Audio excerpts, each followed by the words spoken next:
మావయ్య గారు, మీరు దేని గురించో దీర్ఘంగా ఆలోచిస్తున్నారు. ఏం చేయనమ్మా, అరవింద వచ్చినందుకు సంతోషపడాలో, అరవిందను అడ్డు పెట్టుకుని ఆ మనీష ఆ విధంగా నిన్ను పనిదానిలా చేసి ఆడుకుంటుందని అలా బాధపడాలో అసలు నాకు ఏం అర్థం కావట్లేదమ్మా. ఆ మనీష ఎంతకైనా తెగిస్తుంది. ఎందుకో మనీష మనస్తత్వం ఏంటో తెలిసి కూడా అరవింద ఎందుకు ఇలా చేస్తుందో నాకు ఇంకా అర్థం కావట్లేదమ్మా అని జయదేవ్ అంటూ ఉంటారు. మీరేం పడకండి మావయ్య, నేను చూసుకుంటాను అనే విధంగా అంటూ ఉంటే అప్పుడు వెంటనే జయదేవ్ ఇలా చెప్తూ ఉంటారు.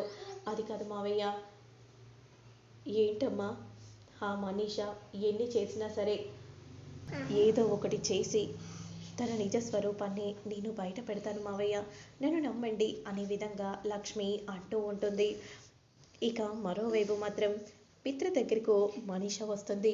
ఇదిగో మిత్ర, ఈ జ్యూస్ తాగు అనే విధంగా అంటూ వెంటనే జ్యూస్ని మిత్రకు ఇవ్వగానే, నేను వర్క్లో ఉన్నాను. ఏంటి మిత్ర, నీ దగ్గర పిల్లలు పడుకోవట్లేదా? నేను బిజీగా ఉన్నానని పిల్లలు అమ్మ దగ్గర వెళ్ళి పడుకున్నారు మనీష. అంటే నీ దగ్గర లక్ష్మి కూడా పడుకోదని నాకు అర్థమవుతుంది ఏంటి అని అంటూ ఇక వెంటనే కోపంగా చూడగానే, అంటే అది కాదు మిత్ర, సరేలే ఇప్పుడు అవన్నీ ఎందుకు కానీ, ఏంటి మనీష, ఇదిగో ఈ జ్యూస్ తాగు. నేను ఇప్పుడు జ్యూస్ తాగను. ఎందుకు మిత్ర జ్యూస్ తాగవు? ఇద్దరం ఆఫ్ తాగుదామని నేను తీసుకొని వస్తే నువ్వేమో అలా మాట్లాడుతున్నావేంటి మిత్ర అని ఈ విధంగా అంటూ ఉంటే, నాకు ఇంట్రెస్ట్ లేదు, నువ్వు తాగు అని విధంగా చెప్పగానే, సరే మిత్ర నేనే తాగుతానులే అని అంటూ వెంటనే ఆ డ్రింక్ అంతా కూడా మనీషానే తాగుతుంది. మిత్ర అని విధంగా అంటూ అలా చూస్తూ ఉంటే, ఏంటి నేను వర్క్లో ఉన్నానని చెప్పాను కదా అని అనగానే, సరేలే మిత్ర నేనెందుకు డిస్టర్బ్ చేస్తాను అని అంటూ తన ఫోన్ని చూసుకుంటూ ఉంటుంది. ఏంటి ఏదో సౌండ్ వినబడుతుంది అని అంటూ అటు ఇటు చూస్తూ ఉంటే మళ్ళీ సౌండ్ వినిపిస్తూ ఉంటుంది.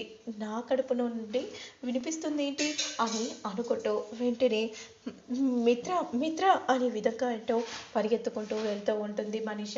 ఇక వామిటింగ్స్ చేసుకోగానే మిత్ర పరిగెత్తుకుంటూ వస్తాడు. ఏమైంది మనీషా, ఎందుకు వామిటింగ్స్ చేసుకుంటున్నావు?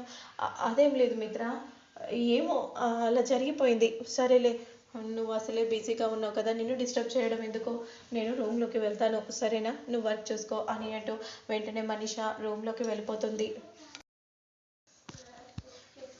ఇక అంతలో దేవయాని పాట పాడుతూ ఉండగా, ఏమైంది మిత్ర, నువ్వు ఏకాంతంలో ఉంటారనుకుంటే ఇదేంటి మనీషా ఇలా వచ్చావు, వక్ వక్ అనే విధంగా అంటూ అలా వామిటింగ్స్ చేసుకోబోతూ ఉంటే, చిచి నువ్వు అటెళ్ళు అనే విధంగా అనగానే వెంటనే కోపంగా మనీష అక్క నుండి వాంతులు చేసుకుంటూ ఉంటుంది. ఇదేంటి మిత్రతో ఏకాంతంగా ఉంటుందనుకుంటే ఇలా జరిగింది అని దేవయాని అనుకుంటూ ఉండగా అంతలో బయటికి వస్తుంది. ఏంటి మనీష, వాంతులు ఎందుకు అవుతున్నాయి? నువ్వు ప్రెగ్నెంట్ కూడా కాదు కదా, కొంప తీసి నేను నమ్మిందంత నిజమేనా? నువ్వు నాకు అబద్ధం చెప్పావా? ఎందుకు అబద్ధం చెప్పావు? నేను ఎంత నమ్మాను? వేరొకరితో సంబంధం పెట్టుకోవడానికి నీకు అసలు బుద్ధి లేదా? చీ ఆంటీ, అసలు మీరు ఏం మాట్లాడుతున్నారు? నాకు మిత్ర తప్ప మరెవరు నాకు అక్కర్లేదు. మరి మరి ఇదంతా చూస్తుంటే ఏంటి ఆంటీ, ఏంటంటే మీరు, నువ్వు చేసేది అలాగే ఉంది. నేను అలాంటి దాన్ని కాదు, అర్థమవుతుందా? అయినా ఇవి ఆ వాంతులు ఏం కాదు. మరి ఏ వాంతులు? ఆ లక్ష్మి నాకు జ్యూస్ ఇచ్చింది, జ్యూస్ ఇచ్చినప్పటి నుండి నాకు ఇలా వాంతులు అవుతున్నాయి అని విధంగా చెప్పగానే దేవయాని ఒక్కసారిగా షాక్ అయిపోతుంది. అంటే ఇదంతా కూడా ఆ లక్ష్మి చేసిందన్నమాట, అంతే కదా? అవునండి, ఆ లక్ష్మిని చేసింది. మీరు త్వరగా వెళ్ళి అందరినీ పిలుచుకొని రండి సరే అనే విధంగా అంటూ ఇక వెంటనే అందరినీ పిలుచుకొని హాల్లోకి వస్తుంది. ఏమైంది మనీషా, ఏం జరిగింది? ఆంటీ, నాకు లక్ష్మి జ్యూస్ ఇచ్చింది, జ్యూస్ ఇచ్చినప్పటి నుండి నాకు వాంతులు అవుతున్నాయి అని అనగానే, ఏ లక్ష్మి ఏం చేసావు అనే విధంగా అంటూ ఉంటే, అవునక్క, ఈ లక్ష్మియే ఏదో చేసింది, ఎందుకంటే మనీష కడుపులో ఉన్న బిడ్డను చంపాలని చూసింది కాబట్టి. ఏంటి, ఇలా చేసిందా లక్ష్మి? అయినా నా కోడలు అలాంటిది కాదు, ఎందుకు నా కోడలి మీద ఇలాంటి నిందలు వేస్తున్నారు అని జయదేవ్ కోపంగా అంటూ ఉంటాడు. బావగారు, నేను చెప్తుంది నిజం. లక్ష్మి జ్యూస్ ఇచ్చాకే మనీషాకి వాంతులు అవుతున్నాయి అనే విధంగా చెప్పగానే ఇక అరవింద లక్ష్మి ఏం చేశావు అని అంటూ ఉంటే, లక్ష్మి బిడ్డను చంపే అంత కసాయిది కాదు, నాకు లక్ష్మి ఎలాంటిదో బాగా తెలుసు అనే విధంగా చెప్పగానే నా కళ్ళతో నేను చూశాను అని దేవయాని కూడా అంటూ ఉంటుంది.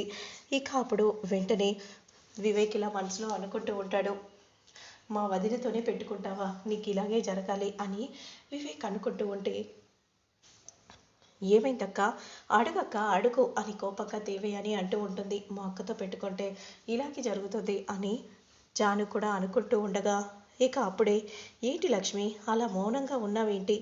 అప్పుడు వెంటనే లక్ష్మి ఇలా అంటూ ఉంటుంది, ఇవి జ్యూస్ ఇవ్వటం వల్ల కాదు, వేవిళ్ళ వల్ల అనే విధంగా అనగానే, ఏంటి వేవిళ్ళ వల్లడా, అలా ఏం కాదు.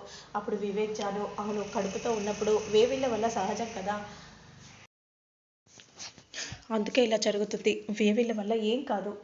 నువ్వు కడుపుతో ఉంటే వేవిళ్ళ కాదని అలా ఎలా చెప్తున్నావు? నువ్వు ప్రెగ్నెంట్ కాదా ఏంటి? లేదు నేను ప్రెగ్నెంటే. అప్పుడు వెంటనే లక్ష్మి, మరి నువ్వు ప్రెగ్నెంట్ అయినప్పుడు వేవిళ్ళ వల్ల జరగడం ఖాయం, ఎవరికైనా ఇలాగే జరుగుతుంది అనే విధంగా అనగానే, అవును మనీషా అని అరవింద చెప్పగానే ఇక వెంటనే అక్కడ నుండి అందరూ వెళ్ళిపోతూ ఉంటారు.